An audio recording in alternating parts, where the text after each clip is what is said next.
Welcome to another episode of the Blemished Beauty Podcast. This podcast was designed with you in mind. If you're ready to erase the norm and embrace the truth, come pull up a chair, grab a journal, and tell a friend that your favorite Jersey girl is back with another episode. So let's get into it.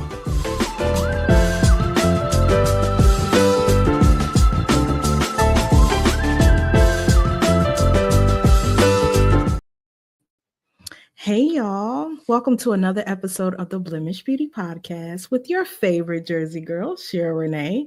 And in today's episode, I have the pleasure of sitting down with Dr. Rachel Elahee. And she is a woman of many hats. She is a psychologist, she's a coach, she's an author, she does all the things. And I'm going to let her tell you a little bit about herself after her interlude. And today we're going to sit down and have a conversation about what choosing you actually looks like. You know, we're in season 5, and season 5 is all about transformation. And it's important to show up in spaces happier, healed, and whole. And in order to do that, you have to choose yourself. So after the interlude, I'm going to sit down with Dr. Rachel and we're going to get into this empowered conversation.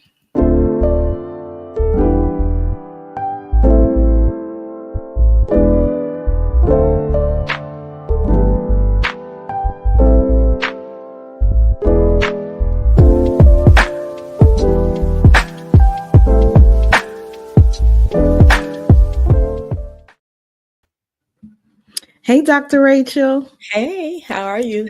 I'm good. How are you? I am excellent.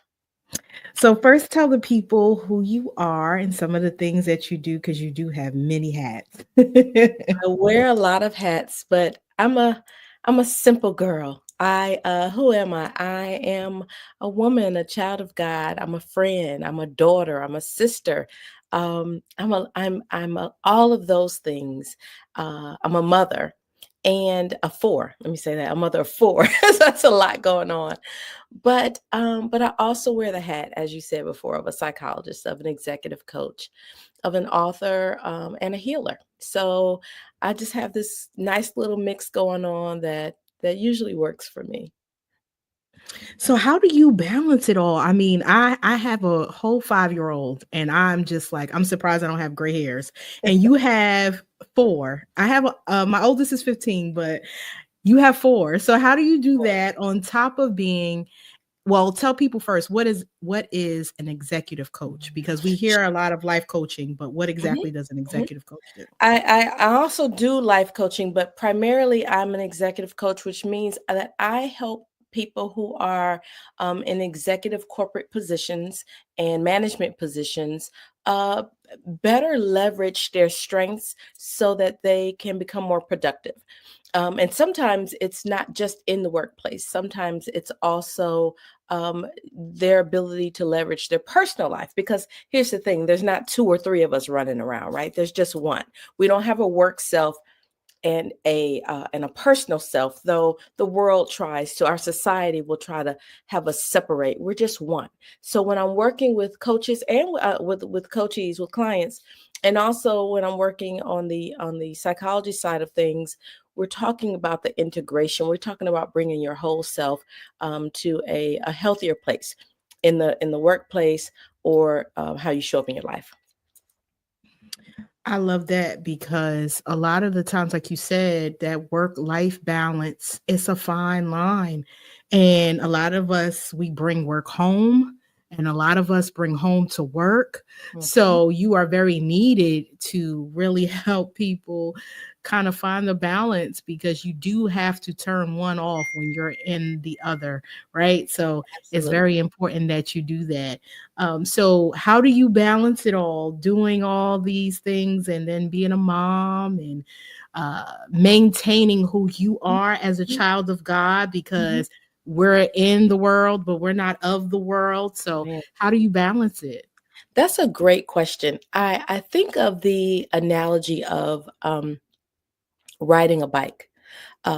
People out, there's always this debate of, can you have it all? Yes or no? And some people say yes, and some people say no.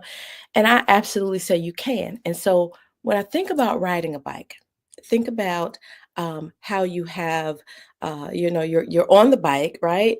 And you have to take your feet off the ground and put them on a pedal, and you start pedaling.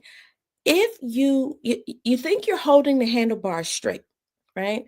But you're really not. You're really making these micro movements, or however you're holding it. This goes for the Mhm. steering wheel too. Same for driving. You can have a straight road ahead, but if you hold that steering wheel straight and it does not budge, your car is veering off to the left or right.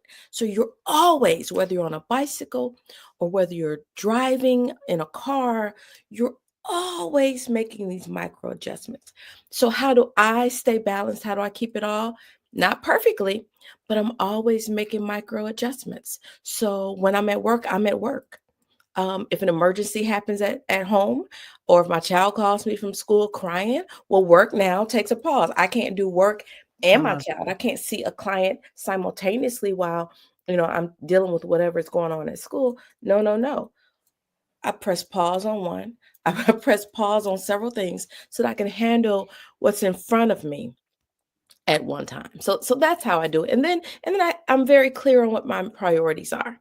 Um, and and I think about what I want and what I need. I can't be everything to everybody. The world will have you do that. And really, they're not being they are being selfish. We're all selfish, right? Selfish in that we want what we want. I want what I Right. want. And I want the rest of the world to give it to me, to appease me. Right. That's my fantasy. But really, people are just, you're trying to get your needs met, and I'm trying to get my needs met, and my neighbor's trying to get her needs met. And we don't mean any harm, right? So if I ask you, hey, can you do this for me? And hey, can you do that for me? I'm just I'm just trying to get my needs met. And I'm hoping that you'll do it if it's no inconvenience to you.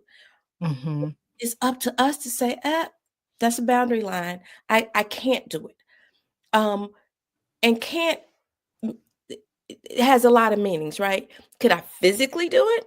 Yeah, maybe. But Mhm. emotionally, mentally, physically, I mean, energy wise, do I want to do it?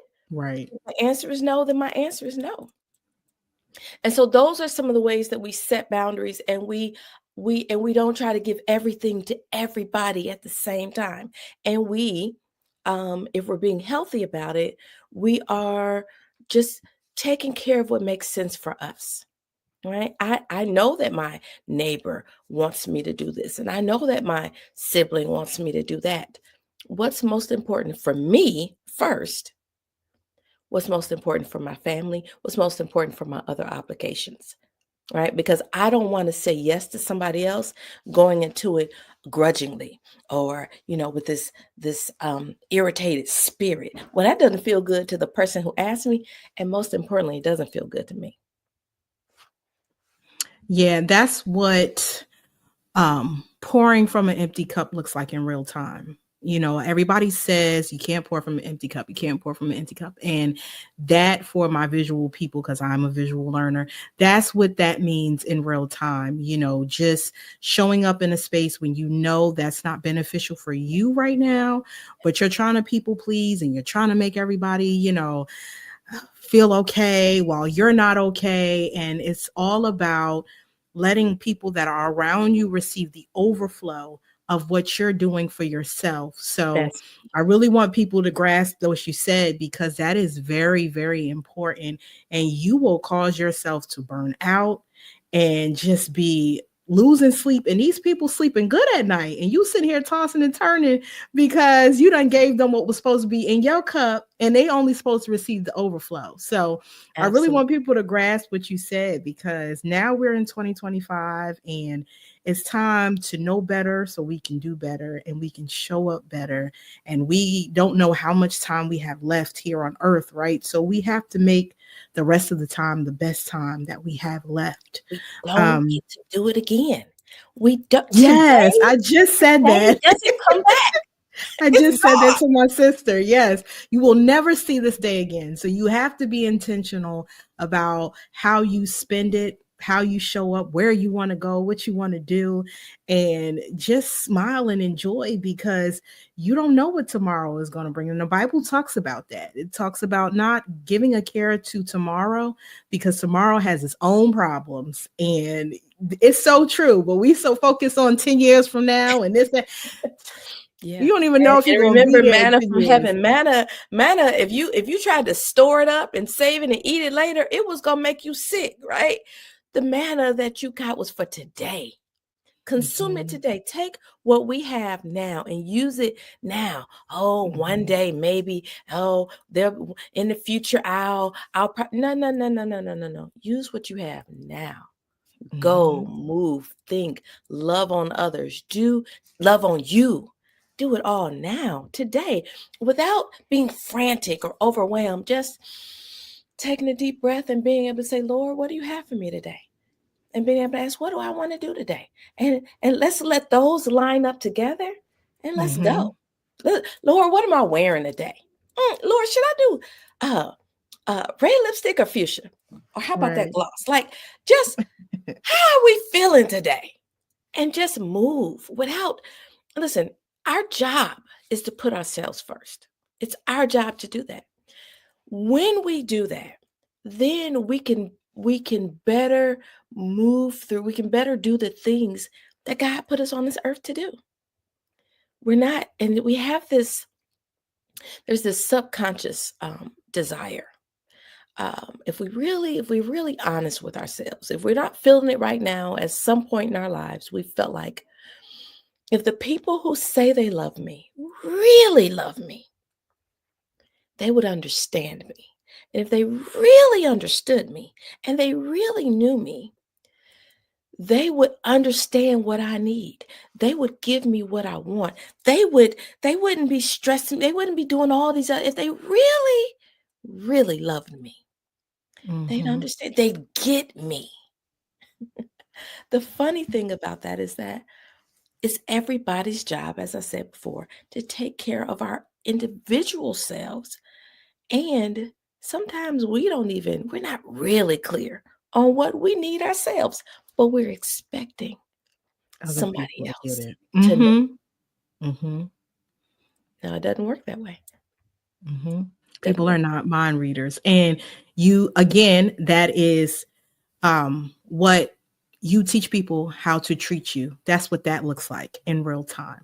You know, people say that, but that's what that is. Teaching people how to treat you is simply communicating how you want to be handled, communicating what you need in this moment, and not assuming that they know, because some people are so focused on what they got going on. It's not to say that they don't care about you or they don't love you. They don't know how to show up in that capacity. So you need to tell them so they can show up in that space. So that's what that looks like in And real we'll give time. mixed signals if we're honest. Too often we give other people mixed signals. You know, I don't need help. I'm okay. I got it. And then you're over there mumbling, ain't nobody offered to help me. You know, I'm good for if that. they should be able to look at me and tell I'm stressed. I mean, I thought you were stressed, but you said you had it. And the last time I tried to help you, you almost bit my head off. Yeah. Mixed signal. What do I do? So we get to be clear. Choosing ourselves means continuing to take care of ourselves, continuing to reassess. We are dynamic. I'm not the same yesterday as I am today, as I will be tomorrow. We have a lot of different things going on. Moods change, health changes, appetite changes, the weather changes. There's so many factors that impact who we are. We are not static beings. And so we get to check in. And this is one of the things I actually advise people to do, is to check in with yourself on a regular basis. You're laying there and in the bed or relaxing, and you just ask yourself, self, how you doing? What do you need? Because how often are we racing off to the next thing? All right, I got up, I gotta run to the gym. Oh wait, I gotta shower, I gotta get to work, I gotta to the grocery store, I gotta return this call, I gotta. Yeah. Oh wait, I gotta read the Bible, I gotta go to church, okay, let me pray real quick. How often are we settling and just asking, what do I need? What do I want? How do I feel? And what's making me feel that way? I was annoyed. I'll be honest. I was annoyed yesterday. It wasn't a big annoyance. It was a small one. And I had to, okay, Rachel, what's really going on? And I get why that annoyed me, but okay, I do therapy with myself. What's really going on, sis? And then if I decide I don't want to talk about it right now, okay, what you want to do? I want to read. Okay. All right, go ahead and read. And then what we're going to do? We're going to talk about it. Now I'm going to take a nap. All right, got it. I'm here. This is me talking to me. I'm here when you get up from your nap, when you finish reading your book. You want to talk now? I want to go get something to eat. All right, but look now, what you going to do? I got to be able to process with myself. I get to, not even got to, I get to check in with me so that I can continue to show up to be the best me. And I give myself room to be human. I give myself room to feel what I feel. I give myself room to pull the covers up off my head and say, not today. I don't want to play today. I give myself room to say, to be tender and have grace with myself that, I've been gone all day and to work. And when I came home, my kids are still on break. My son, my youngest, he wanted to, a bona fide mama's boy, bona fide. He wanted to hang out with me and cuddle with me. And okay, what am I going to do? I can be more annoyed with this boy up under me. Or I can say, hey, baby, give me a few minutes. Mommy just had a crazy day today. And so let me holler at you in a bit. Okay. All right. So now he's not trying to think, what's going on with her? And why is she annoyed and irritated? And is it me? He's not blaming himself. I'm not adding to my irritability by stuffing my emotions, by pretending that I'm fine and let me be perfect mom. And when he asked what's for dinner, I said, I don't know.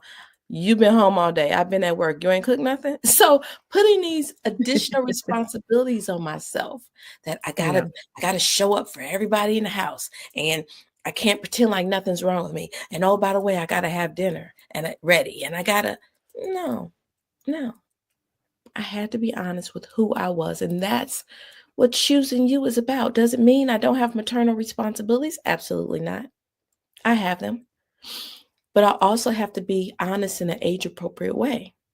Yeah. So and guess what? I'm teaching my children. When I say that, I'm teaching them, oh, wait, I get to acknowledge how I feel, and I get to show up in a way that's honest for me in this moment. I know that because my mother said, hey, I'm not in a good mood right now. I'm not in the best space right now. And so give me some time and I'll check in with you later. These are some of the ways we choose ourselves. And that is what emotional intelligence looks like in real time, because we hear that a lot and everybody's like, oh, emotional intelligence. What does that look like? Emotional intelligence is just basically knowing where you are emotionally and communicating that in a productive way so everybody can understand. And I love that you use that for your kids as well, because we grew up in a time where kids are supposed to be seen and not heard. And now we are these voiceless adults that don't know how to communicate our feelings. And we get into these relationships and we have all these traumas. And it's because we were supposed to be seen and not heard. So I definitely do the same thing with my children. I allow them to express themselves in a healthy way and let them know that it is okay to express themselves, because it's important. You do have a voice in this world. It is very necessary for you to show up and speak for yourself because you are your own advocate. So I'm not in your body. I don't know how you feel, but you can communicate to me and tell me how you feel so no one assumes anything. And I love that you said that, because that is key. Now as an adult, it's like, okay, we didn't talk about therapy when we were growing up, none of that. Now that we have these outlets and these resources, it's time to take advantage, because you don't want to be in your 50s and 60s and you're miserable because you didn't have those outlets to help you kind of compartmentalize all the things that are going on with you. Yep. And let me say this about therapy. I'm glad you brought that up, because it's still, I mean, obviously we know this, it's still can be seen in some spaces as a shameful thing.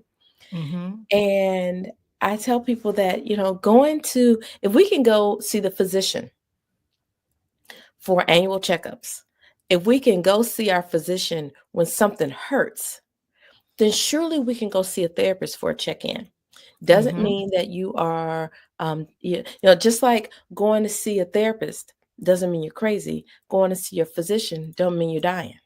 And we have to recognize what God has put in place.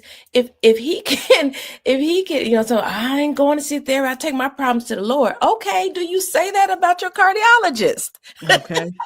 We know that the Lord is a doctor in the sick room. So are we not going to go see the cardiologist? Are we not going to go see the eye doctor or the foot doctor? We run into the urgent care. We making appointments. We're going to see the dentist. Then why not see someone who the Lord has ordained to be able to help you? I call therapy sometimes is like dumping the junk drawer in the kitchen, like dumping it out. Let's see what we got here. Let's sort this out. Let's see what we need to get rid of and what we need to keep, and let's see how this is serving us. I always tell my clients that that you're the expert on you and I'm the expert on mental health. So let's collaborate to see how we can get you in a better space. Let's see how we can help you take better care of you. Let's see, let's just look and see what's here, right? So therapy is and you're not signing your life away for the next 2 years or 5 years. I've had clients come to me for 3 or 4 sessions. I've had clients come to me for 6 months, and then I might not see them for 2 years, and then they call me up again. It can be very episodic. It can be, I call therapy. Most of my clients, first of all, none of my clients are crazy, but many of my clients are going through what I call a phase of life problem. And who doesn't have those? Right. Everybody got So they're going through something with their kid. They're going through something at work. They're going through something with their sibling. They're going through something with are they going through something with themselves? And they just want another healthy perspective to take a look at it. And then even more rare, but still very, very much part of my caseload are people who say, you know what, I'm just coming for personal growth. I'm doing all right. Nothing is wrong. I just want to check in. I just want to have a therapy session and, let's see how I can grow even more. Yeah. And that's like, I always say Jesus and therapy go hand in hand. Because everybody says, like you said, I'm taking my problems to the Lord, but the Lord also gives you wisdom and he also gives you earthly tools. He is the resource, but he gives you other sources to allow you to use them in order for you to get to a better place. So therapy, life coaching, all of these things are here as vital sources for you, or I should say he's the source and they're the resources. They are vital resources for you to utilize so you can be in a better space. So then when you do talk to him, you are in a clear mindset. So yes. I like that you said that because therapy can be take as needed, like pills. And if you really do the work, you'll realize that therapy is the most important because a lot of the reasons why we go to these doctors is because of the things that we have internalized in our bodies. And when you go to a therapist or a life coach or somebody where you can talk to them about these things, you'll feel better. You'll show up, in different places. So people really need to. No, go ahead. I'm sorry. I get excited. I was going to say a lot of people don't understand that because we have painted therapy as, like you said, you're crazy if you go to therapy, or therapy is for the other people, or therapy is vital. It is a person that you can trust to give you level-headed advice instead of talking to your cousin Ray Ray, and Ray Ray have you ended up in the next on the first 48 because you don't listen to him and he's miserable and misery loves company. He's going to give you some advice that you're going to listen to, as opposed to you talking to somebody who is trained to give you advice that'll help you or coach you through this period that you're in. And everything you said is absolutely accurate. And I've heard people say, well, talking to a therapist, how can that help me? Because they can't fix my problems. No, we can't. Um, and they'll sometimes they say, well, um, talking to a therapist, that why I'm just going to tell my business to a stranger, right? But it's that's not what it is. We can't change the past, but really being able, there are a few things that we can do. We can help you to examine a situation a little bit differently, to give you an outside perspective. We can also teach you skills that may be helpful to you. There's so many people. Definitely more, probably 75% of my caseload of my clients are probably dealing with some kind of sleep issue, if not higher than 75%. So if I can give you tools to help you sleep better, um, then wouldn't it be worth it? Mm-hmm. I talk about being a healer. I am absolutely a vessel. God has given me the ability to heal. And I heal in different ways. I'm a certified clinical hypnotherapist. So I use hypnosis to help people heal and work through some of the issues that they're dealing with.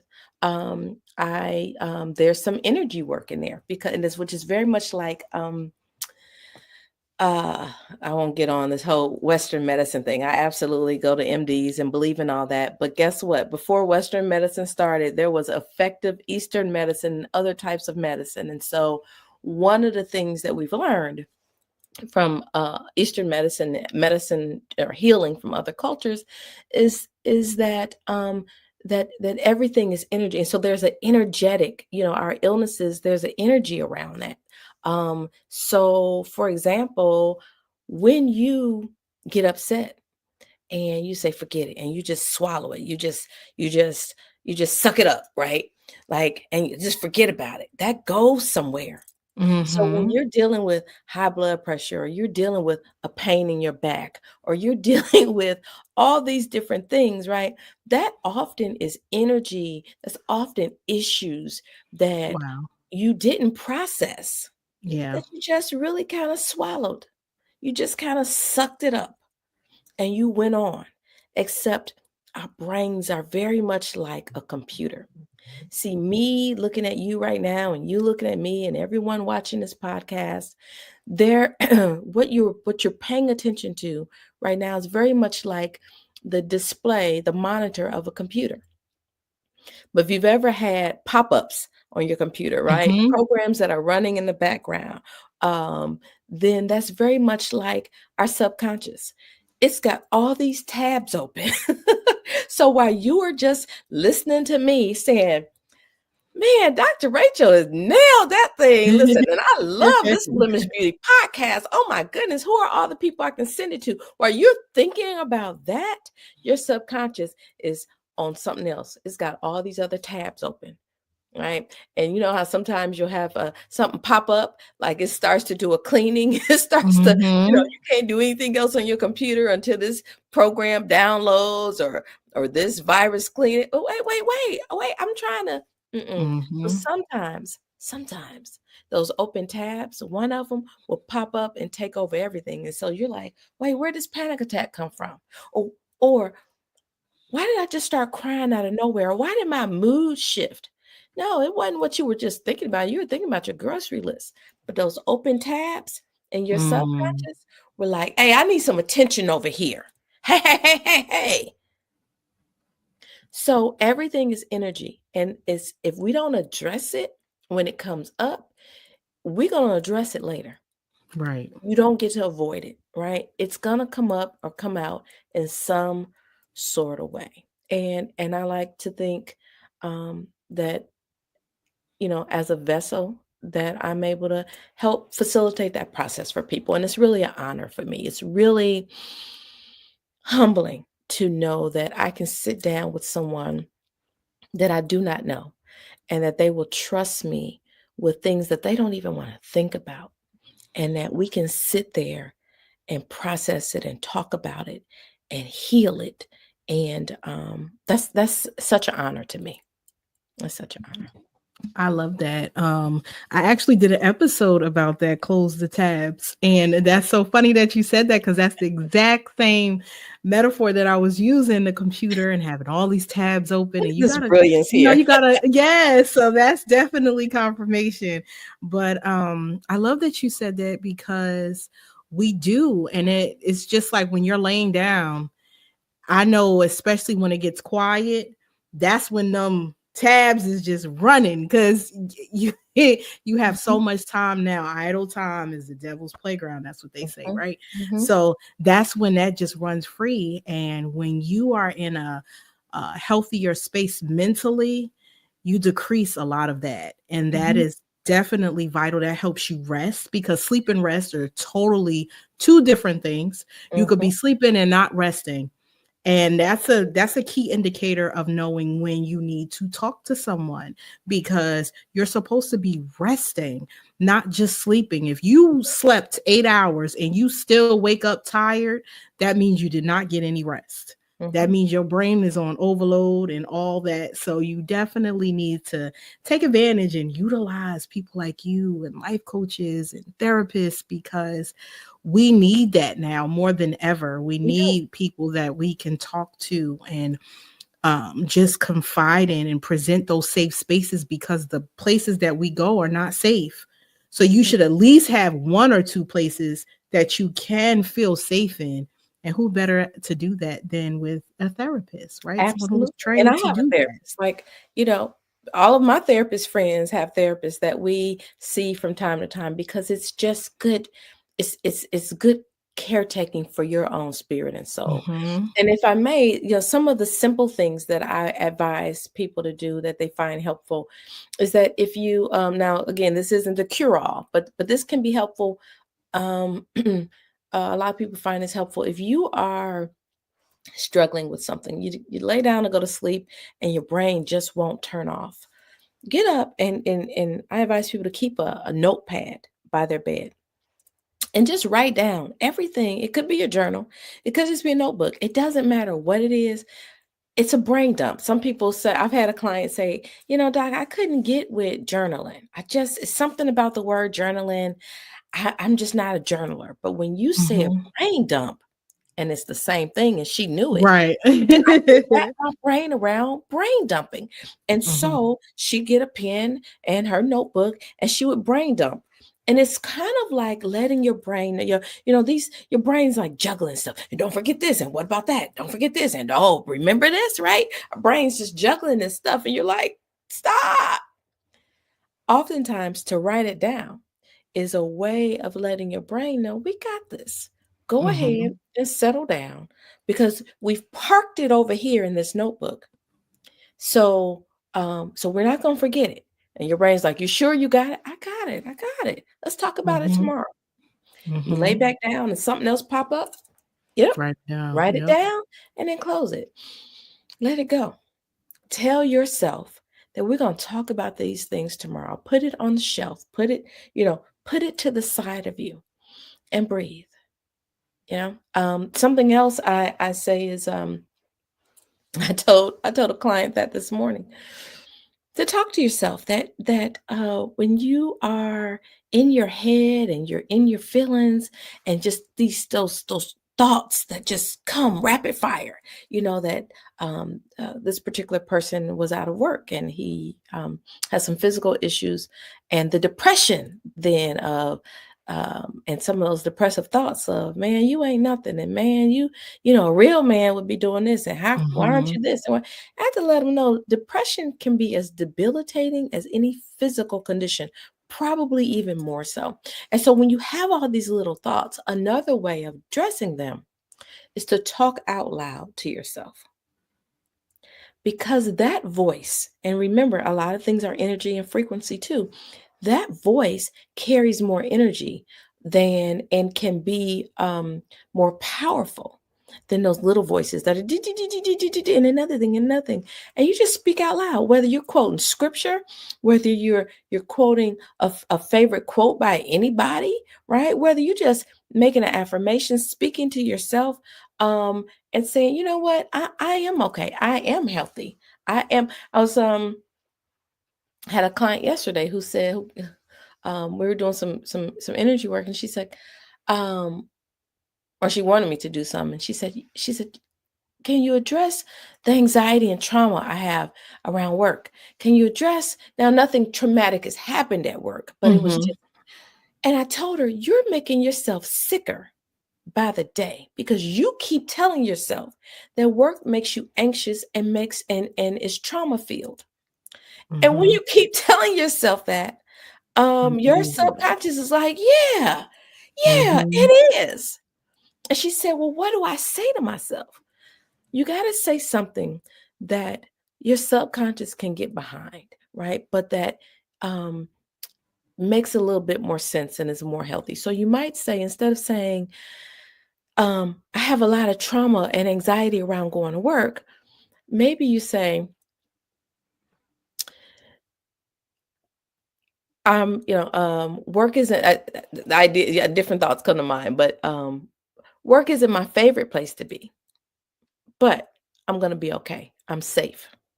Mhm. Or some other statement, right? It's a true statement. Work is not your favorite place to be, but it doesn't raise the anxiety level and the tension level the way saying that going to work causes me trauma and anxiety. To say, I don't, it's not my favorite place to go, and I'll be looking for another place that feeds my spirit a little better. That's true, and Right. that is anxiety provoking. I also talked to her about, because energy goes where energy flows. And so if you're putting all your energy into this, oh, work is horrible, you spend the whole weekend thinking about how horrible work is and how you don't want to go to work on Monday. It's horrible, horrible, horrible. Maybe you can think about something about the workplace that you enjoy. It may really be a place you don't want to be, but is everything about it horrible? Right. And some of your listeners are like, yep, it is. Okay, I get it. But is there a favorite person there? Maybe it's 100 people there you don't like, but is there one Mhm. person that you're like, they're all right? They're cool. Mhm. It's cool. I don't like to talk to I don't tell people at work my business. I don't like, okay, got it. But is there one person that you can share a cup of coffee with, or you can chit chat for 2 or 3 minutes and you think, that's a cool person? Think about that. Is there a view out of a window that you enjoy, right? At the job. Think about that. Like, find like a needle in a haystack why you Mhm. need to be there until you're no longer there. What can you find in this place that makes it a little more bearable? And who can you be? So maybe we're not even focused on work. Maybe we get to think about who we get to be in the workplace. In my book, Choose You, this one person that I interviewed who is someone I went to high school with, and I know Stephanie. Stephanie was always, I mean, what teenage girl? A lot of teenage girls are irritable, right, at some point or another. But it seemed to me that Stephanie, and I say this, she's heard me tell this story, seemed to me that Stephanie was oftentimes irritable. And we graduated and going off to different places, and we wound up back in the same city. And she was posting on social media um, every day about something that brought her joy. That was cool, right? Sometimes it was, I thank God for the rain. Sometimes it was, I thank God for chocolate. Sometimes it's, I thank God for these jeans making me feel so good. Whatever it Mhm. was, it went from the serious to the frivolous to the funny. And I saw this for months. And then one day I thought, I got curious about it. We didn't really talk outside of me liking her posts, really. I said, "Hey, Steph, let's talk about this. What you got going on here? What are you doing?" And the day that we talked was day 89 out of 100 days.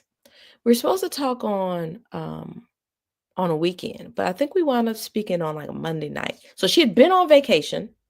We wound up speaking the day she had gone back to work. And what she said was, It was interesting, but it absolutely falls in line with what we know to be true in positive psychology. Um, what we know to be true is that gratitude, expressing gratitude, we know this from a Christian perspective, from a religious perspective. We also know it to be true from a psychological perspective, that when we focus on the things that we're grateful for, it changes our mood. But here's the other thing a lot of people don't know. It absolutely changes us on a neurochemical level. Like your Mhm. brain, your neurons, your neurochemicals start doing different things when you give breath and time to the things you're grateful for. So back to Stephanie. She said that she was going through a really rough time. She had divorced her spouse. She was really bonded with her. She didn't have any biological children, but she was really bonded with her stepdaughter. Um, they were very close. So she divorced, she moved cities. She also left a very good position she had. She left a job that she really enjoyed and love her mama to death, or to life. But listen, bringing a grown woman back home to live with her mama, listen, Mhm. was not the place she wanted to be. And they just, like a lot of us, right? We're used to being, chief of our own, queen of our own castle. So now we Mhm. had two queens in one castle. So it was a little tense. So the point that we're talking, in the previous months, she had divorced her husband, had to move away from the city, which also meant changing jobs. She was underemployed in her new job, and she was missing her daughter, her stepdaughter, Mhm. and she was living with her mother.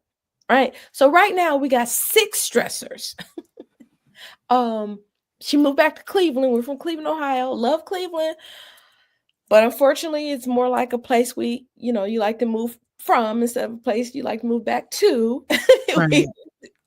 The reality, that was our reality. That's her reality. So now 7 stressors. And so she wasn't feeling that great about life. And her friend challenged her to 100 days of happiness, to identify for 100 days something that she was grateful for, something that made her happy. Now we're talking on day 89. And what was so perfect about the fact that we didn't talk when we planned on talking is that she had gone to work that day. And so we were talking about how this has changed her. It changed her mood. It changed her outlook. But something critical about that day, she'd come back from vacation and she saw something she'd never seen before, that her presence was missed in a different way. She said, Rachel, people who I would pass in the halls and speak to, because part of this change in herself is that she started opening up and speaking to people, and she didn't care if they didn't speak back. She was in a better space emotionally. People that she would speak to and didn't speak to her recognized that she had been gone on vacation and missed that. So what someone said to her that day is, wow, Stephanie, I missed you. I'm glad you're back. She's like, this person didn't speak. They barely spoke to me in the hallway. Wow. The energy she carried with her presence, who she was, her mindset, Mhm. because she was taking care of herself, it became contagious. It positively impacted the people around her. Was she worried about them? No, she was taking care of herself. Right. But when she took care of herself, it positively impacted her environment. And that's what happens when we're able to shift the way we think about things. And that's what I was attempting to communicate to my client yesterday. You're in your feelings right now, but let me tell you, this thing can shift. And what causes it to shift? Everything brings us back to the power of our mind, how we think, how we assess situations, and the messages, the exact words that we say to ourselves. For example, if we know from the Bible that I am, there is no more powerful statement than I am. When you say I am, you're saying you are those things, right? Right. If I say, I'm a woman, if I say I'm a child of God, I am that, right? If I say I'm a mother, that's who I am. But if I say I'm broke, wait, what? Wait, am I saying that? If I say I'm mad, if I say I'm angry, if I say I'm tired, if I say I'm frustrated, I can start to become those things. So I Yeah. don't have to pretend that I'm in a great mood. Like I said yesterday, I was annoyed, right? I don't have to pretend, but I can speak life to myself. Yeah. Okay, see, I'm just, you got me going in 5 million directions. I get excited about this stuff. But the core of it is how we speak to ourselves and what we think about ourselves and what we think about life and our circumstances and how we view the world impacts us, impacts our health, impacts our work, impacts our productivity, impacts our sleep, it impacts the people around us. These are the ways that we can choose ourselves in a better and healthier way. And this is what God wants for us. Because when we can show up and be fully present, now we can be open for Him. What does that look like, being mad and crazy and cranky and all twisted up and like, oh, I'm here to serve you, Lord? He's like, no. No, you can keep Do a whole lot of that. things with a lot of things, but I don't want you like that. Get right. And that changes with the way we speak to ourselves and speak about our condition and the way we speak life over ourselves and other people. I love that you said that, because that is definitely true. You have to find the silver lining. And again, that's what that looks like in real time. Finding the silver lining in things, because there are plenty of things in the world that we're not going to like you said, work or whatever the case may be, but you get to have a place of employment, because a lot of people don't have a job. So that in itself is something that you have to keep saying. If you don't like your job or whatever, I get to go to a place where I can provide for my family, or I can pay my bills. And there are people out here in the streets that are asking people for money, and I get to make my own. God has given me this place of employment so I can continue to be a vessel that He needs and be a good steward over the money and provide a roof and provide food or shelter, whatever it is. So you have to do the turnaround, because if you don't, you'll mess around and go crazy. So it's always important to look at the silver lining in things. And it's also important to utilize the people that He's given us, whether they are strangers or they are familiar. So at this time, I want you to tell the people where they can find you, how they can support you. Tell them about your book. And I'll give you your 10 seconds now. Okay, 10 seconds. So you can find me on LinkedIn and Instagram at Dr. Rachel Speaks.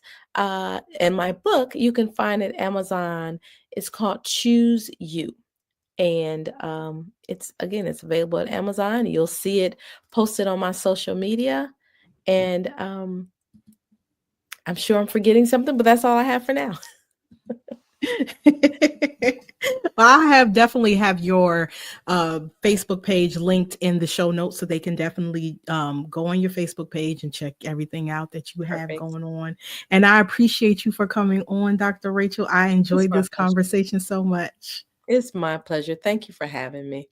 You're welcome.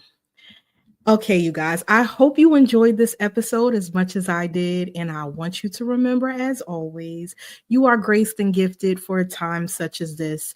You have purpose in this world, and you have been created to do great and amazing things. So until next time, you guys, talk to you later. We hope you enjoyed today's episode, and don't forget to leave a review. You can follow Shira on all major platforms and on YouTube at Shira Renee 510. Until next time, spread love, show grace, and shine bright.